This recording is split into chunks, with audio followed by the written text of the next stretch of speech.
Hi folks, it's Danny at Bradley James Classics, and today's little walk around is of the undercarriage of a Ford Fiesta RS Turbo from 91. It's displaying 66,000 miles. Now this is a project car.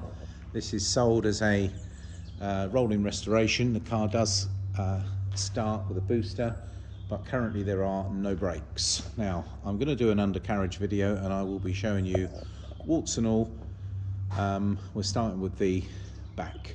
So I've got tyres which appear to have legal tread on them, but I've got no idea how old they are and how perished they may or may not be. And it is worth mentioning that these aren't the original RS Turbo wheels and tyres. They look a little wider, and actually these are Oz alloys. We're starting with a rear wheel carrier with no rear wheeling. I'm starting to look at the boot floor, which appears to be sound. I'm looking up underneath the rear arches. I'm looking at the back plates of the brakes, which are heavily corroded, as is the rear beam axle. I'm looking at the anti-roll bars on the back. I assume these bushes possibly perished. I can tell you that these handbrake cables appear to look seized.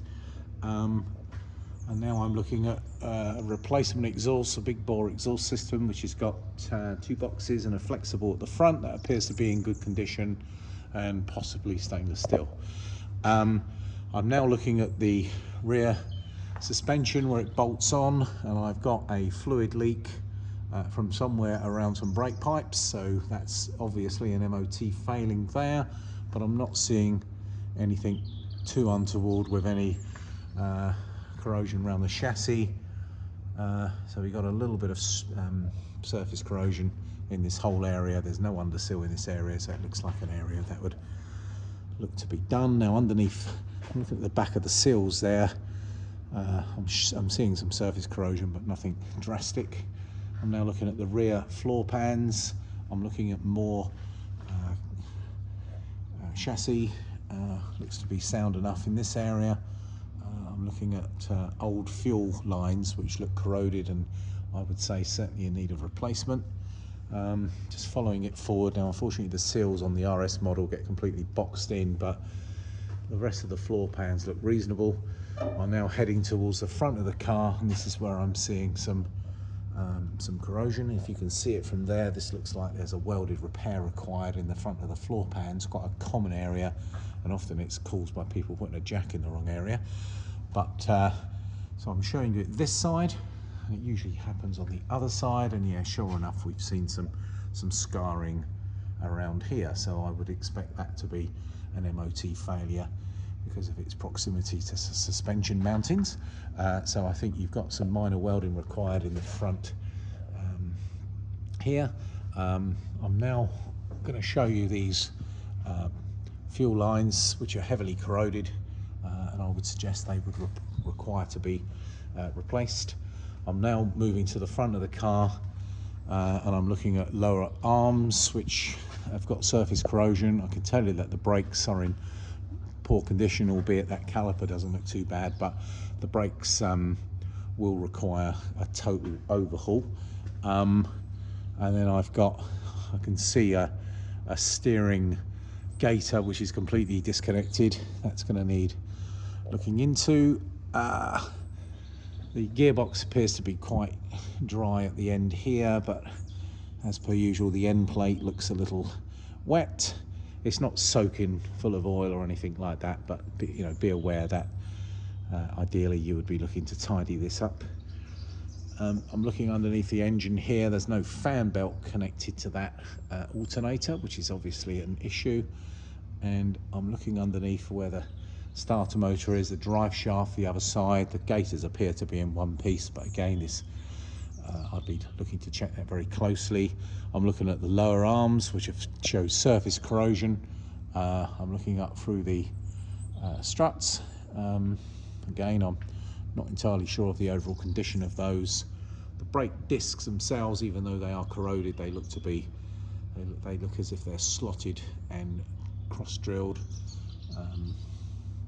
I'm looking at what looks to be a fairly new drop link on one side and quite an old corroded one the other, so I would expect this car might need some suspension joints. But generally speaking, through the front panel here, I can see there's a little bit of a crack and a split in this area of the front valance, but they kind of sit underneath the front bumper, so expect some repairs there. And I'm just going to have a final walk underneath this car to show you the condition. And I think I've pointed out some poor brake lines and fuel lines, so expect to budget for brake pipes and a complete brake overhaul, I would say. I've mentioned the particular surface corrosion on the whole of this rear axle and anti-roll bar. I'm not sure of the condition of the shock absorbers. I mean, the springs look to have been replaced at some point, but I can't tell you the rest. So as an undercarriage video goes, hopefully this gives you an idea that, of course, as you would expect on any project car, there's work to be carried out. I'm told this car's been sat in the garage untouched for 4 years. The speedo does show 44,000 miles, and I think the areas that I've pointed out have been some minor welding required from what I can see. Certainly some tidying up of these oozing brake pipes across the rear axle area here. Some areas of welding, albeit them quite minor, in a common area on the front of the floor pans, on the near side and off side. Surface corrosion, pretty much all the suspension joints. So I think I'd budget in the need to strip clean or maybe replace. I can tell you that the engine does run. It did run a little smoky. Now that could be for various reasons. It could be the oil seals. It has got turbo, so potentially an oil seal on the turbo. I'm not entirely sure, but the car does start and run. The battery does take a minor charge, but due to the fact that there's no alternator belt on here, I wouldn't be wanting to run it for too long. So all I can tell you that it's a non-seized engine, and it does seem to run. There is a replacement brake master cylinder which is sat inside the driver's seat. I think the story goes it got dropped to a garage for work. For one reason or the other, the work didn't go ahead. I think the brake master cylinder was considered to be failed, but looking at some of the brake pipes that are oozing at the back, I think that explains why there's a lack of pedal. I'm going to look up inside of these arches, but just be aware that they are plastic lined, so they do hide a multitude of sins, but I'm not suggesting that they're completely rotten. But from what I can see with this undercarriage video, the plastic wheel arch liners seem to have done their job. I think I've mentioned the fact that the tyres are a little wide for this car and they've got the wrong wheels fitted, but people will ask for an undercarriage video, and at least you have the opportunity to have a little look and see what your thoughts are. As I say, this is a project car. I'm looking at the connection and the quality of the pipe work which runs onto the tank itself. There's some surface corrosion on the tank, and these are the brake compensators. It's very common for them to get totally seized up, and I wouldn't expect these to be any different.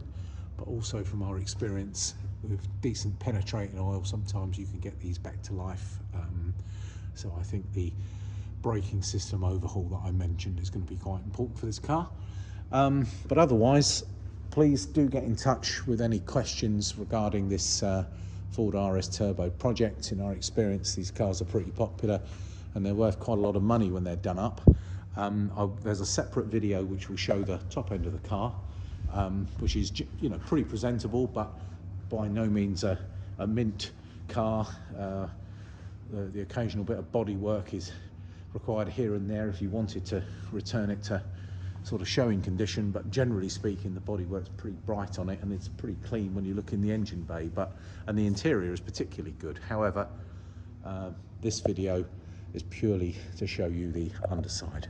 Okay, well, you've had 9 minutes of having a look under this Fiesta RS Turbo from 1991, 66,000 miles displayed on the clock, and hopefully this video may give you some help. Thanks folks, it's Danny at Bradley James signing out.